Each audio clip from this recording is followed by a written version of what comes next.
Bismillahirrahmanirrahim. Assalamualaikum warahmatullahi wabarakatuh. Alhamdulillahirabbil alamin. Allahumma shalli ala Muhammad wa ala ali Muhammad. Jamaah sekalian Allah, dalam waktu 15 menit ini saya akan menyampaikan 3 buah hadis. Jadi yang ente hafalin 3 buah hadis aja, benar ya? Cerita-cerita yang mengikutinya nggak penting, tapi 3 hadisnya ente hafalin. 3 hadis inilah yang menjadi pilar-pilar utama ekonomi Islam. Rasulullah SAW pernah bersabda, amantu billah sumastaqim. Waktu itu Rasulullah SAW ditanya oleh sahabat, ya Rasulullah, jelaskan padaku apa itu Islam, yang dengan penjelasanmu itu aku tidak perlu bertanya lagi pada siapapun tentang apa itu Islam. Maka Rasulullah SAW menjawab pertanyaan itu, amantu billah sumastaqim. Berimanlah kepada Allah dan jujurlah dalam imanmu. Have faith in God and be honest in your faith. Ini hadis pertama yang jadi pegangan kita kalau mau ngembangin ekonomi Islam. Hadis pertama ini juga yang menjadi dasar untuk kita menjadi la'allakum tattaqun. Ada orang nggak ada orang, dilihat orang nggak dilihat orang, kita jujur dengan iman kita.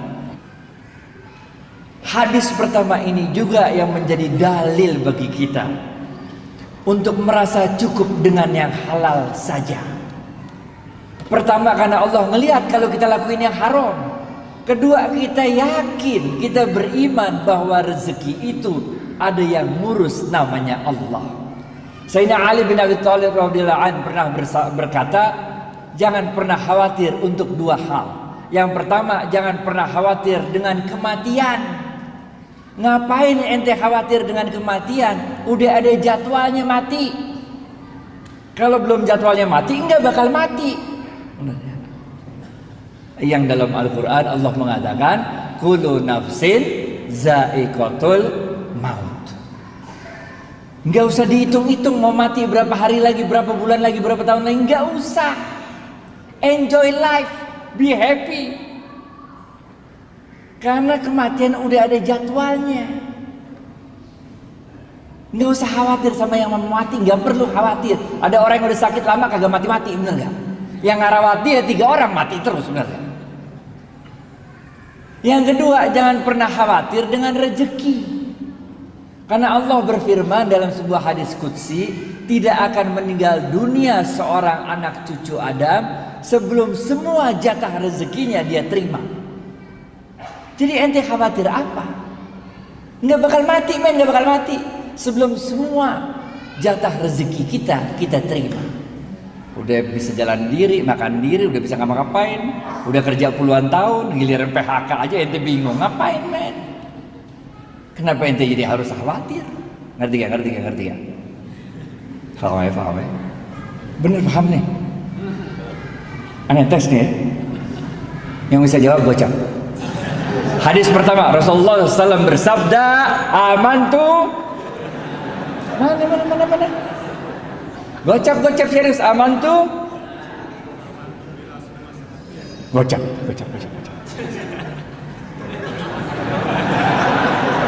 Nyimak, berarti nyimak. Paham ya? Hadis pertama nih. Udah, beriman kepada Allah dan jujurlah dalam imanmu. Nggak usah khawatir rezeki. Kita nggak tahu di mana maut, tapi maut tahu kita di mana. Kita nggak tahu di mana rezeki, tapi rezeki tahu di mana kita. Paham. Hadis kedua. Nggak cukup, men. Kita jujur doang dalam iman kita nggak cukup. Iman aja apalagi nggak cukup, bener gak? Iman doang, ente nggak jujur sama iman ente nggak cukup, men. Ente beriman, tapi nggak jujur dalam iman. Disebut ente sebagai orang munafik. Gocap Pak.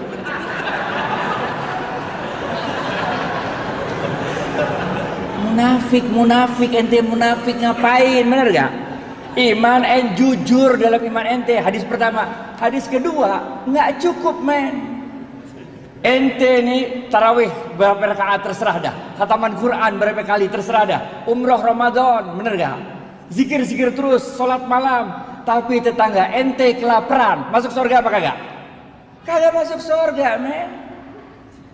Modal Islam kayak apa kayak begitu? Oleh karena itu hadis kedua Rasulullah SAW bersabda,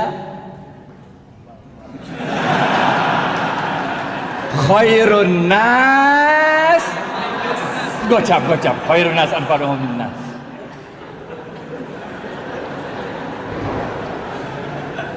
Khairun nas anfa'uhum linnas. Sebaik-baik manusia adalah yang paling banyak memberikan manfaat bagi manusia lain.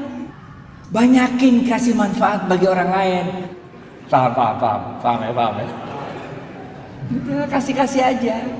Rasulullah SAW waktu itu lagi berdiri, nengok ada seorang pelacur. Jibril turun dari langit atau aja gitu. Oh, ada apa Jibril gitu kira-kira. Ya gitu gayanya kita gitu lah. Apa Jibril? Ya Rasulullah, kata Jibril, Allah telah menetapkan nasib wanita pelacur itu menjadi seorang calon penghuni neraka. Oh begitu. Udah Jibril balik lagi ke langit, aja. Di depan wanita pelacur itu lewat seorang ibu-ibu gendong anak kecil. Anak kecilnya kelaparan, nangis sampai suaranya udah nggak ada tenaga lagi nangisnya. Si pelacur ini lagi makan sepotong korma, udah digigit itu kormanya udah sepotong udah tinggal sepotong lagi. Karena dia iba ngelihat itu anak kelaparan, karena dia nggak tega ngelihat itu anak kelaparan, maka korma yang udah digigit tinggal separuh ini dikasih sama dia sama tuh anak, sehingga anaknya diem nangisnya. Jibril yang udah balik langit balik lagi, ada apa lagi Jibril gitu kok? Balik men, langit kan jauh bener gak? Jibril mengatakan, ya Rasulullah, Allah telah merubah nasib wanita pelacur itu dari seorang penghuni neraka menjadi seorang penghuni surga. Kocak.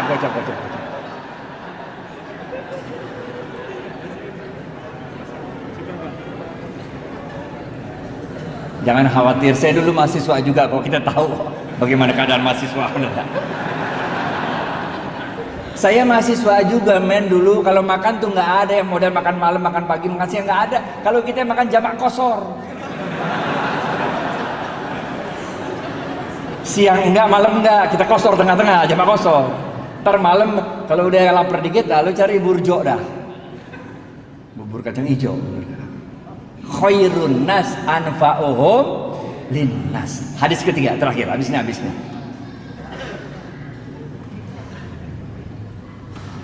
Kita nggak cukup kalau kita cuma beriman dan jujur, itu satu hal. Bagi-bagi manfaat bagi orang lain, itu hal lain. Tapi jangan lupa ada yang ketiga. Rasulullah SAW bersabda, ini susah nih. Kalau ini susah, ini hadisnya jarang didengar nih. Cepet. Ini susah nih.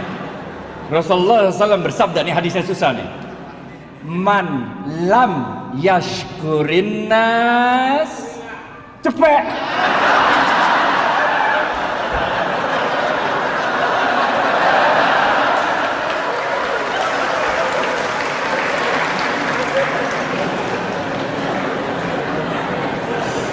Man lam yashkurin nas lam yashkurillah. Siapa-siapa yang tidak bisa berterima kasih pada manusia, pada hakikatnya dia tidak dapat bersyukur kepada Allah. Sama. Kita bukan nabi, kita bukan rasul, men. Kalau kita nabi, kita rasul, doa dikit pertolongan datang, bener gak? Nabi Musa habis ya waktu ya. Belum habis waktunya, udah habis, tapi dikit lagi ya. Dikit lagi. Duitnya masih banyak.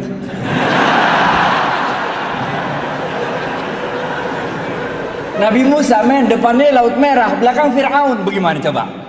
Karena dia levelnya Nabi, doa dikit, Laut Merah kebuka, jalan kaki dah di laut, bener gak? Fir'aun ngikutin, doa lagi, laut ketutup, Fir'aun mati, bener gak? Nabi Ibrahim dibakar Namrud, bener gak? Doa dikit, itu api berasa dingin, bener gak? Kita manusia biasa, Caranya Allah nolong kita dengan menggerakkan makhluk-makhluknya untuk nolong kita. Zamannya Nabi Nuh.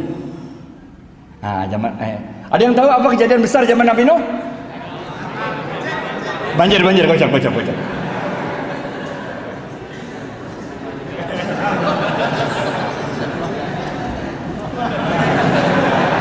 Banjir, benar gak? Ada seorang ahli ibadah zaman Nabi Nuh. Kerjaannya ibadah terus, nggak pernah nggak ibadah. Inna sholati wa nusuki wa mahyaya. Gocap. Ini jamaah masjidnya pinter-pinter semua ya. Air udah mulai banjir, udah sampai lutut, Ini ahli ibadah terus doa-doa sama Allah.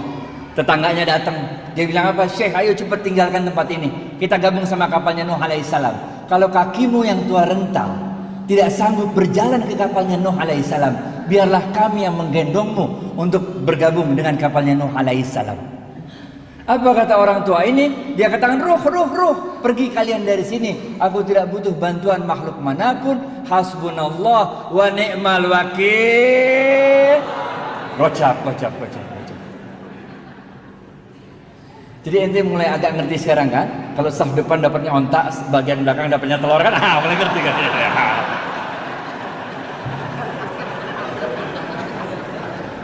Pergi tetangganya. Air naik lagi sampai dada, Tetangganya datang lagi naik ontak. Dia bilang, Syekh, cepat naik ontak kami. Kita gabung sama kapalnya Nuh alaihissalam. Ini air bentar lagi, air besar datang menghantam kita.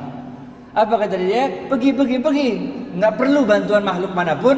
Cukuplah Allah sebagai penolongku. Sungguh Allah sebaik-baik penolong. Pergi lagi tetangganya. Air naik lagi sampai loteng, Ini ahli ibadah udah naik loteng, doa-doa sama Allah di loteng.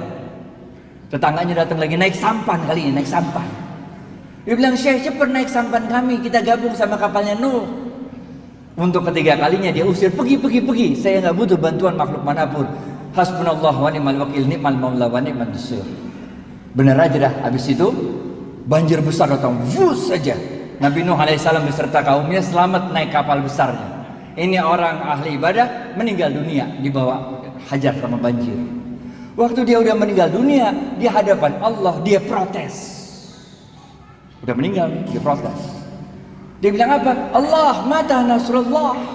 Mana pertolonganmu Allah? Where were you? Why didn't you help me? Kira-kira. Bahasa Inggrisnya gitu mah, enggak. Kalau nggak ngerti nggak apa-apa juga. Udah.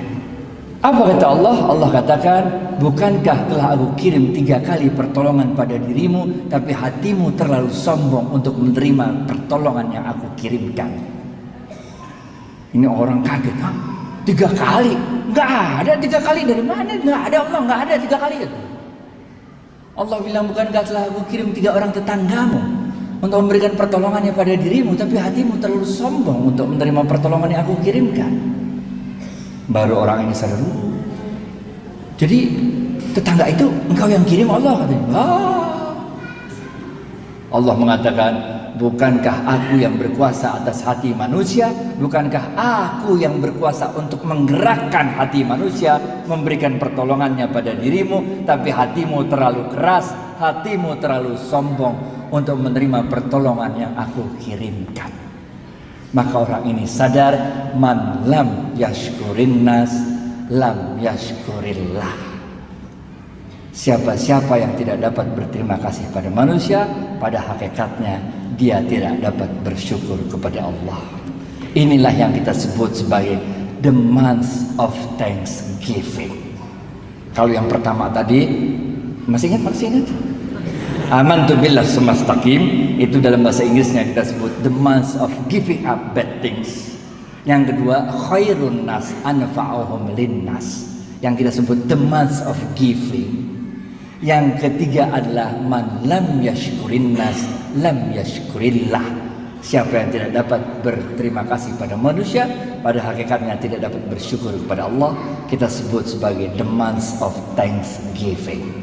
Terus tingkatkan keimanan kita kepada Allah, terus tingkatkan giving kepada manusia-manusia lain, terus tingkatkan thank you kepada manusia-manusia lain, fa insyaallah kita menjadi pribadi yang lebih baik. Dengan pribadi yang lebih baik itu, insyaallah kita bisa menegakkan kembali ekonomi Islam. Hidup ini bukan terserah kita, tapi hidup ini ada yang ngatur, Allah yang ngatur. Kadang-kadang bahkan suatu kekeliruan kecil pun yang kita nggak sengaja, Allah yang ngatur, akhirnya jadi bagus. Serahkan diri sepenuhnya pada kehendak Allah. Keredoan kita atas semua yang terjadi, kemampuan kita, tawakal menerima apapun yang ditetapkan oleh Allah. Ketika orang sangat membutuhkan pertolongan kita dan kita memberikan apa yang kita cintai untuk orang tersebut, inilah yang disebutkan oleh Allah tadi, lan tanalul birra hatta tunfiqu mimma tuhibbun. Belum sempurna iman seseorang sebelum dia dapat memberikan apa-apa yang dicintai. Assalamualaikum warahmatullahi wabarakatuh.